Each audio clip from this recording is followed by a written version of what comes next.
She was giving up, sitting alone in a stained wedding dress, wheelchair locked in place, tears streaming down her face. Her groom never showed.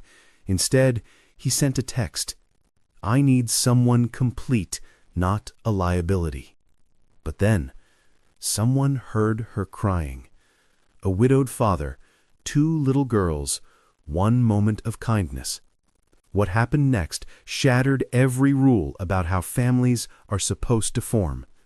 This is the story of a rejected bride and the single dad who did the unthinkable. Before we continue, please tell us where in the world are you tuning in from. We love seeing how far our stories travel. Chris Williams heard it before he saw it, a sound that didn't belong in the peaceful autumn afternoon. Raw, desperate sobbing coming from somewhere beyond the flowering bushes near the pond. He'd come to this park for a reason, a painful one. 2 years ago today, his wife had died, and this place, her favorite spot in the world, was where he brought their 7-year-old twins, Avery and Chloe, to remember her, to keep her memory alive in their hearts, even as her voice faded from their minds. But now, someone else's grief was cutting through the quiet Saturday afternoon like broken glass. "Daddy, do you hear that?" Avery tugged on his sleeve, her long curly brown hair catching the light. "Someone's really sad." Chris looked down at his daughters, their young faces still shadowed from their own tears about their mother. Part of him wanted to stay cocooned on their picnic blanket, honoring his wife's memory without intrusion, but the crying continued, the kind of sobbing that came from a soul completely shattered. He recognized it. He'd done it himself, alone in his bedroom after the girls fell asleep night after night for 2 years. "Girls, stay right here on the blanket. Don't move, okay? Someone might need help." Chris stood and walked toward the sound, autumn leaves crunching under his feet. As he rounded the flowering bushes, he stopped cold. There, hidden in a quiet corner off the main path, sat a young woman in a wheelchair. She wore a wedding dress, a beautiful white gown with delicate lace sleeves, now stained with dirt and grass at the hem. Her veil lay trampled on the ground beside her. She had buried her face in her hands, her shoulders shaking violently with each sob, making sounds like an animal in pain. Chris's heart broke for this stranger. He cleared his throat gently. "Excuse me, are you all right?" The woman's head jerked up, revealing a face ravaged by tears. Her makeup had run in dark streaks down her cheeks. Her eyes were swollen and red, and her expression was pure devastation. When she saw him, embarrassment flooded her features, and she quickly tried to wipe her face. "I'm fine," she said automatically, her voice hoarse and cracking. "I'm sorry. I didn't mean to disturb anyone. I'll leave." "Please don't apologize," Chris said softly, taking a careful step closer. "I'm Chris Williams." She stared at him for a long moment, her jaw clenched tight as if she was trying to hold back a dam that was already breaking. Chris could see the war in her eyes, the desperate need to let it all out, battling against years of learned self-reliance. She swallowed hard. "I'm Serena Miller." "Serena," Chris repeated gently. "I don't want to intrude, but I can see you're going through something terrible, and I just wanted you to know that you don't have to be alone right now. Whatever happened, you don't have to carry it by yourself in this moment." Something in his tone, the genuine compassion in his eyes, seemed to crack her defenses. Her face crumpled, fresh tears spilling over. "You don't understand," she whispered. "Maybe not," Chris agreed, "but I know what it's like to feel completely broken, and sometimes it helps to say it out loud." Serena looked at him, really looked at him, and seemed to see something there that convinced her he was safe. She took a shaky breath. "He didn't show up." The words came out barely above a whisper. Chris waited, giving her space. "My fiancé," Serena continued, her voice trembling, "he didn't show up to our wedding." Chris felt his chest tighten. "I'm so sorry." She stared down at her hands, twisted together in her lap. I waited at that church for over an hour. Everyone was there. All the guests, the priest, the photographers, everyone. A tear dropped onto her white dress, then another. People were throwing weird glances at me. I could see them whispering, checking their phones, looking at me with pity. And I just kept smiling, kept saying he was probably stuck in traffic, that he'd be there any minute. She stopped, her breathing ragged. Chris knelt down beside her wheelchair, making himself eye level with her. What happened? He never came. Her voice broke completely. After everything, after humiliating me in front of everyone I know, all I got was a text message. She let out a bitter, broken laugh. A text message! Can you believe that? Chris shook his head slowly, anger building in his chest. He couldn't even tell me in person, Serena continued, the words pouring out faster now. He had all the time in the world to tell me before today, but he had to wait until I was sitting there in my wedding dress with everyone staring at me like I was some kind of pathetic joke. You're not a joke, Chris said firmly. What he did, that's cruel.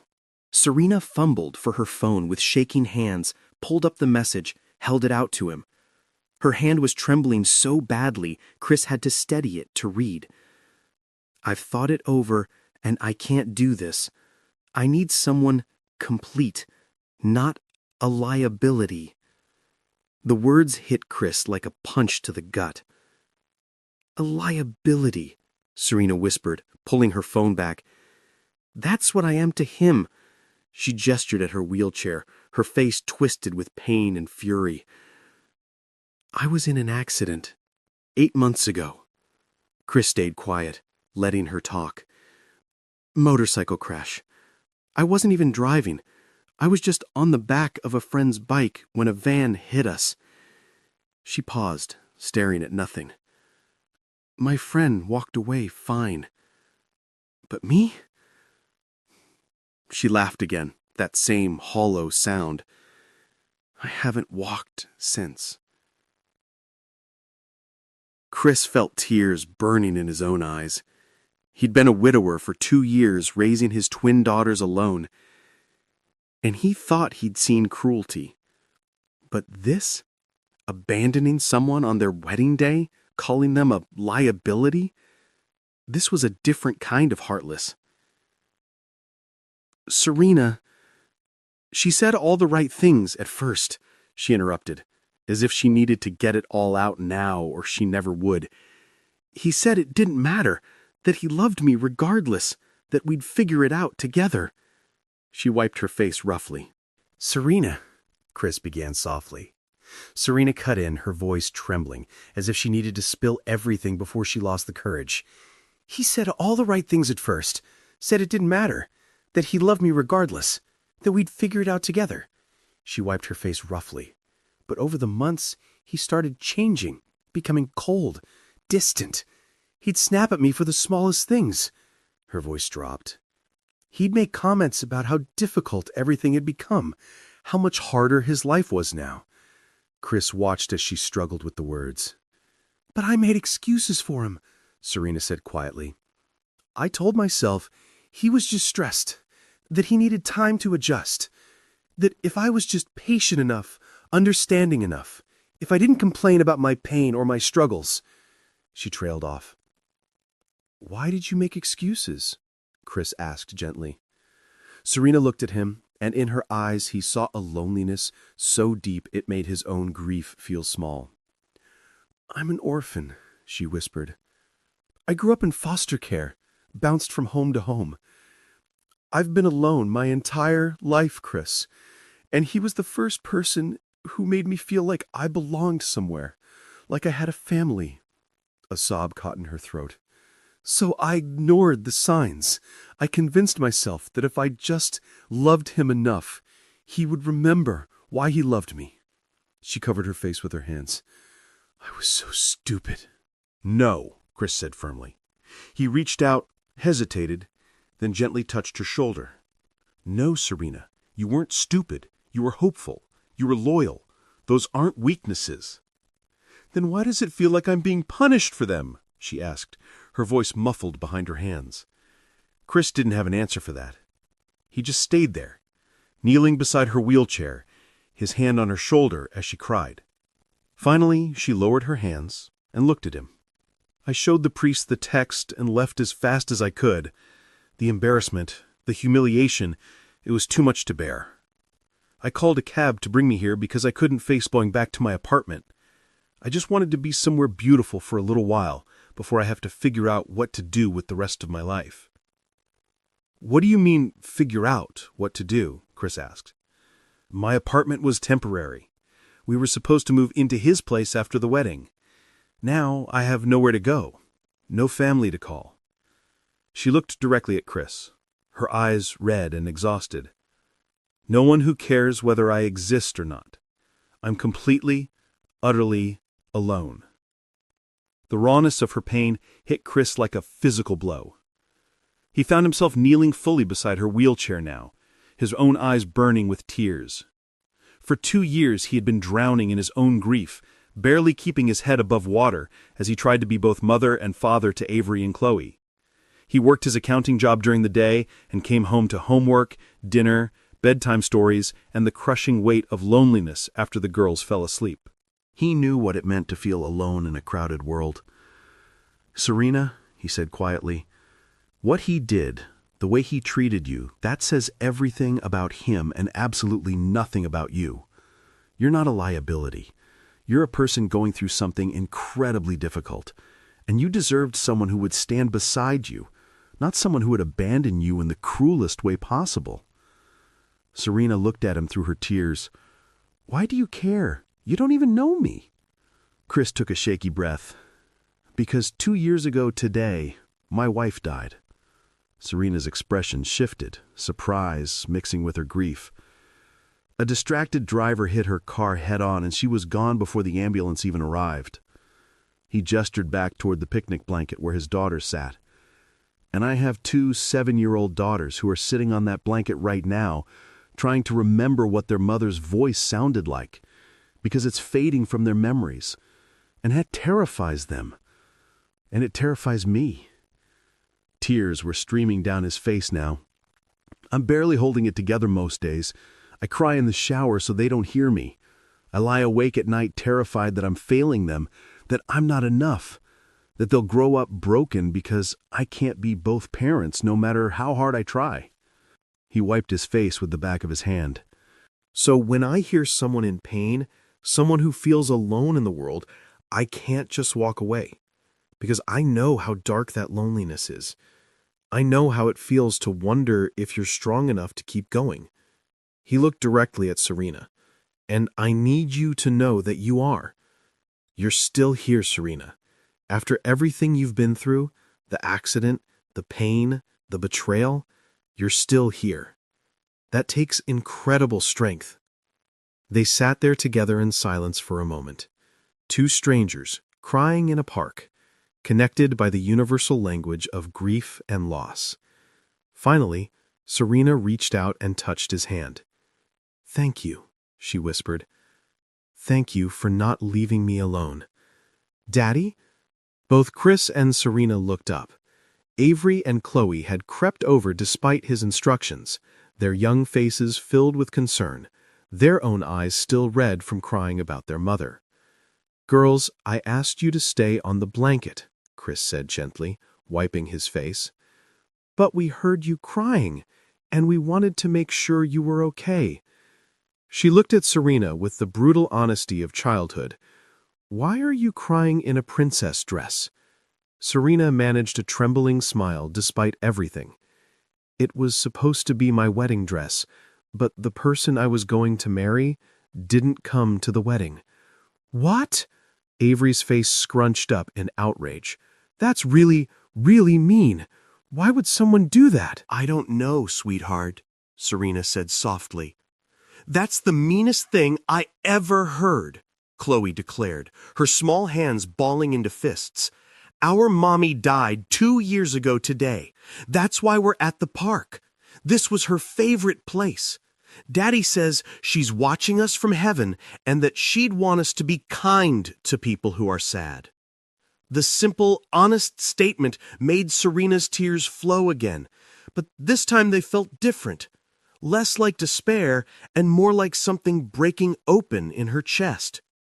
"I'm so sorry about your mommy," Serena said, her voice thick with emotion. "I bet she was wonderful." "She was the best mommy in the whole world," Avery said solemnly. Then, with the matter-of-fact kindness only a child could deliver, she added, "You can share our picnic if you want. We have sandwiches and juice and cookies that Daddy made. They're not as good as Mommy's, but they're still pretty good. And you can help us feed the ducks," Chloe offered, reaching out to touch Serena's hand. "We brought extra bread." Chris looked at Serena, at this woman who'd been so thoroughly broken by the cruelty of someone who was supposed to love her. His daughters, his beautiful, kind-hearted daughters who'd learned compassion from their mother, were offering this stranger exactly what she needed, to not be alone. "The girls are right," Chris said. "You don't have to be alone right now. Would you join us? No pressure, but the offer is genuine." Serena looked between Chris and the twins, and something shifted in her expression. Hope, fragile but real, flickered in her eyes. She swallowed hard. "I would like that. Very much. Thank you. Have you ever felt completely alone, like the world had forgotten you existed? Drop a comment below. You're not alone in feeling that way." What happened next surprised all of them. As Chris helped Serena navigate her wheelchair over to their picnic blanket, the girls immediately flanked her, chattering about the ducks and their school and their favorite things, and slowly, so slowly, Serena began to smile. A real smile, small at first but growing. They fed the ducks together, the girls delighting in showing Serena the special technique their mother had taught them. Toss the bread in an arc so the shy ducks in the back get some too. They ate sandwiches and slightly burnt cookies, and Avery insisted Serena try the juice boxes because they taste better when you drink them outside. Chris watched as his daughter's natural kindness worked a kind of magic. They didn't treat Serena with pity or awkwardness. They just treated her like a person, like a friend. And he watched Serena transform before his eyes. The devastation on her face gradually replaced by something that looked almost like peace. "Your girls are amazing," Serena said softly to Chris, as Avery and Chloe chased a particularly bold duck near the water's edge. "They get it from their mother," Chris replied, his voice thick with emotion. He stared out at the pond, remembering the countless Saturdays they'd spent here as a family of 4. She always said that kindness costs nothing, but means everything. I think she'd be proud of them today." "She would be," Serena agreed, watching the girls laugh as the duck waddled away. "And she'd be proud of you, too." As the afternoon stretched on, they talked. Really talked. Chris told her about the impossible balance of single parenthood, the guilt he carried over every little thing he couldn't do perfectly, the way he stayed up late baking cookies that never tasted quite right because he needed to honor his wife's memory somehow, the fear that his daughters would grow up with holes in their hearts that he couldn't fill. Serena shared stories from her childhood, the loneliness of foster care, the resilience she'd built moving from home to home, never quite belonging anywhere. She told him about her job at the library before the accident, how she loved being surrounded by stories and helping people find exactly the book they needed. And she told him about the 8 months since the crash, the physical therapy, the pain, the slow realization that her fiancé was pulling away even as she needed him most. When the sun began to set, painting the sky in shades of orange and pink, Chris found himself not wanting the day to end. This stranger had become someone important in the span of a few hours, not because of romance or attraction, but because of something deeper, a recognition of shared pain and resilience. "Serena," Chris said as they prepared to part ways, "I know we just met, but I'd like to give you my number. If you ever need someone to talk to or help with anything, please call or text me. I mean it." Serena's eyes filled with fresh tears, but she was smiling. I'd like that. And here, let me give you mine too. They exchanged phones, each typing in their contact information. When Chris handed hers back, Serena held it for a moment, staring at his name on her screen. "Thank you," she whispered. "I don't know what I did to deserve meeting you all today, but I'm so grateful." "Daddy always says the universe puts people in our path when we need them most," Chloe announced, hugging Serena's arm. "Maybe we all needed each other today." "Maybe we did, sweetheart," Chris agreed, his heart feeling lighter than it had in 2 years. "Maybe we really did." 3 days later, Chris's phone rang while he was making dinner. "Hello? It's Chris. It's Serena from the park." "Serena." Chris smiled, his heart lifting. "I'm so glad you called. How are you doing?" There was a pause. Then, "Better than I thought I'd be. I found a support group for people with spinal injuries. First meeting is tomorrow. I'm nervous, but I'm going to try." "That's incredible," Chris said, genuine pride in his voice. "That takes real courage. I keep thinking about what you said, that I'm still here. That has to mean something, right?" "It means everything." They talked for over an hour that night, about everything and nothing, and when they finally hung up, Chris realized he was smiling wider than he had in years. The next week, Serena called again, this time to tell him about the support group, how terrifying and wonderful it had been to meet others who understood. Chris told her about Chloe's latest drawing, a picture of their day at the park, with Serena included as part of the family. "She drew me?" Serena's voice caught with emotion. "In purple," Chris confirmed, her favorite color. "She says purple is for special people." 2 weeks after they met, Chris invited Serena back to the park. She came, and this time the girls brought drawings they'd made for her and a list of book recommendations from Avery that was 3 pages long. "You really weren't kidding about the enthusiasm," Serena laughed, looking at the list. "I warned you," Chris said, grinning. They made it a weekly ritual. Every Saturday, they'd meet at the park. Sometimes they'd feed the ducks. Sometimes they'd just sit and talk while the girls played. And slowly, week by week, Serena began to heal. Not just from the wedding that never happened, but from a lifetime of feeling like she didn't belong anywhere. 1 month became 2, and then Serena started joining them for dinners at Chris's house. The first time she came over, the girls had decorated the entire living room with welcome signs and balloons. "This is too much," Serena said, tears in her eyes. "It's not enough," Avery declared seriously. "We're really happy you're here." The dinners became a regular thing, twice a week, then 3 times. Serena would help the girls with homework, teach them about her favorite books, listen to their stories about school with genuine interest. She video called them on the nights she wasn't there just to say goodnight. And Chris watched as his daughters, who'd been so sad for so long, started to smile more, laugh more. They still missed their mother, and they always would, but Serena wasn't replacing her. She was filling a different space in their hearts. 6 months after they met, Chris found himself on his porch with Serena after the girls had gone to bed. "Do you ever think about that day in the park? How close I came to giving up?" "All the time," Chris admitted. "And I think about how close I was to staying on that blanket, to not investigating the crying.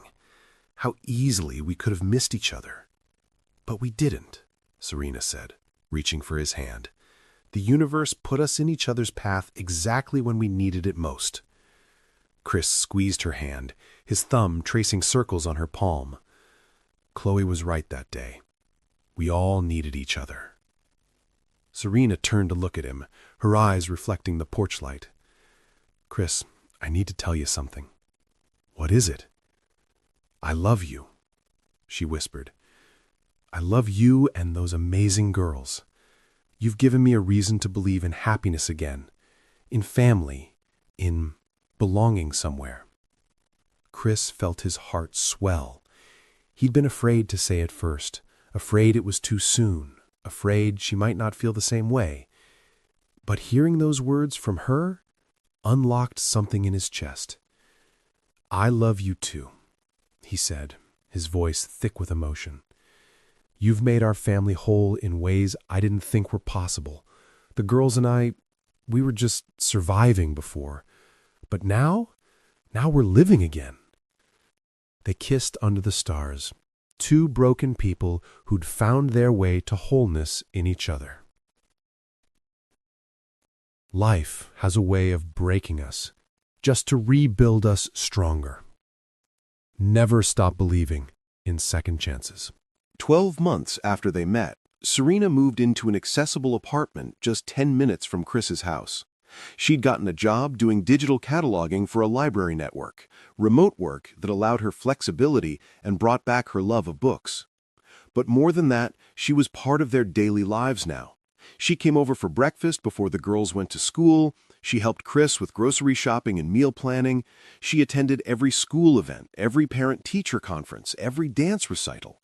The girls started calling her Rena with casual affection. They ran to her first with scraped knees and exciting news.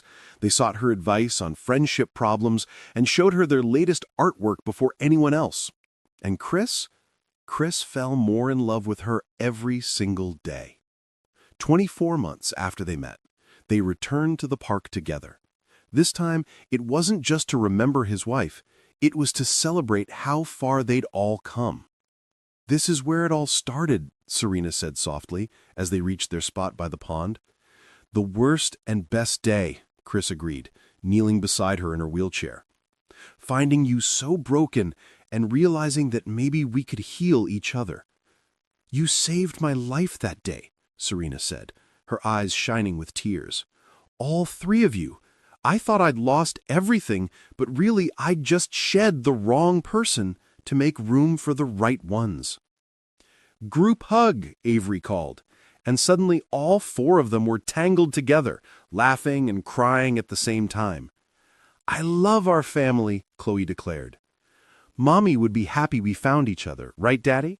Chris looked at his daughters, at Serena, at this beautiful, unexpected family they'd built from broken pieces. "Yes, sweetheart. I think she'd be very happy. We didn't replace her, we just made room in our hearts for more love. Sometimes the people who heal us are the ones we least expect. Have you experienced this kind of unexpected connection? Share your story in the comments." 3 years passed like chapters in a beautiful book. Serena had moved in with them after 2 years of dating, taking things slowly, building trust brick by brick. The house had been modified for her wheelchair, but more importantly, it had been transformed by her presence into a real home. She was there for everything: first days of school, lost teeth, bad dreams, good report cards. She wasn't trying to replace their mother. She honored that memory alongside Chris. But she'd become something essential: family. And Chris had learned something profound: that loving again didn't mean forgetting, that his heart was big enough to hold both his wife's memory and this new, unexpected love, that healing didn't mean the pain disappeared, it meant learning to carry it alongside joy. One evening, after the girls had gone to bed, Chris found Serena in the backyard, looking up at the stars. His hands were shaking, not from grief this time, but from nervous anticipation. The girls were in on the plan. They'd helped him pick out the ring 2 weeks ago, sworn to secrecy with the seriousness only 10-year-olds could muster. "Hey," he said softly, sitting beside her wheelchair. "Remember when we met? How you said you'd lost everything?" "I remember," Serena said, smiling. "I was so wrong. I hadn't lost everything. I just cleared space for something better." "These 3 years with you have been..." Chris took a breath. "You've reminded me what it means to be happy. You've shown my girls that family isn't just biology. It's choosing each other every single day. And I want to keep choosing you. Every day. For the rest of my life." He pulled out a small box, opening it to reveal a simple, elegant ring. "Serena Miller, will you marry me?" Serena's hands flew to her mouth, tears streaming down her face, but unlike that day in the park 3 years ago, these were tears of pure joy. "Yes," she whispered. "Yes, yes, yes." From the upstairs window, 2 small faces pressed against the glass, grinning from ear to ear. The wedding was small and intimate. Just close friends, Serena's support group family, co-workers from Chris's firm, and of course, Avery and Chloe as junior bridesmaids, in dresses they'd helped pick out. This time, there was no empty church, no pitying glances, no cruel text message. This time, when Serena waited at the altar, Chris was already there, tears streaming down his face as he watched her come down the aisle. And when she reached him, he whispered, "I see you. All of you. And you're perfect." "I see you too," Serena whispered back. "And we're home." The girls stood beside them, holding hands, completing the circle. When the officiant pronounced them married, Avery and Chloe cheered so loud the entire room erupted in laughter. And as Chris kissed his bride, his partner, his best friend, his family, he thought about that day in the park 3 years ago. How grief had brought him there. How grief had brought her there too. And how sometimes the universe breaks us open not to destroy us, but to rebuild us into something stronger. 1 month after the wedding, on a sunny Saturday afternoon, the four of them returned to the park. They spread out their quilted blanket near the pond in the exact spot where everything had changed. Chris unpacked sandwiches and juice boxes. Serena had baked cookies, really good ones this time. Avery had brought a book to read aloud. Chloe had brought bread for the ducks. "Remember when we first met here?" Serena asked, looking at the flowering bushes where Chris had found her. "How could I forget?" Chris said, wrapping his arm around her shoulders. "You were crying in a wedding dress." "And now I'm here after wearing a wedding dress that actually meant something," Serena laughed. "It's not funny," Avery said seriously, looking up from her book. "It's like destiny, like in the stories." "Maybe it is," Chris agreed. He looked at his daughters, at Chloe feeding the ducks with focused determination, at Avery, already lost in her book, at Serena, smiling beside him, wearing the simple gold band that matched his own. His family. Complete and whole in ways he'd never imagined possible 3 years ago. "You know what?" Serena said softly, watching the sunlight dance on the water. "That day when my fiancé didn't show up, I thought it was the end of everything. But it was really the beginning. I had to lose the wrong person to find my real family." Chris kissed her temple. "And I thought I'd lost my chance at happiness forever. But you taught me something important, that the heart doesn't replace love. It just expands to hold more of it." "Is this too mushy?" Chloe called from the water's edge. "Because it's getting really mushy over there." They all laughed, and Chris pulled both girls into a group hug with Serena at the center. One day, Chris said to his daughters, "When you're older, I hope you remember this, that some of the worst days of our lives lead to the best ones, that family isn't about perfection, it's about showing up, especially when it's hard, and that kindness matters, always." "We'll remember, Daddy," Avery promised. As they settled in for their picnic, the pond shimmering in the afternoon light, Chris looked around at his family and felt something he hadn't felt in years: complete peace. They'd all been broken in different ways, but together they'd built something unbreakable. They'd built a family, not by replacing what was lost, but by making space for what was found, not by forgetting the past, but by honoring it while embracing the future, not by chance, but by choice, choosing each other every single day. And in that quiet park where grief had once brought them together, love kept them whole. Friends, if this story touched your heart the way it touched mine, if it reminded you of the power we all have to change someone's life with a simple act of kindness, and sometimes our darkest moments lead us exactly where we're meant to be, please don't just watch and walk away. Hit that subscribe button and join our Soul Lift Stories family for more stories that restore your faith in humanity. Share the story with someone who needs to remember that kindness is never wasted. Thanks for watching, and remember, you're never truly alone.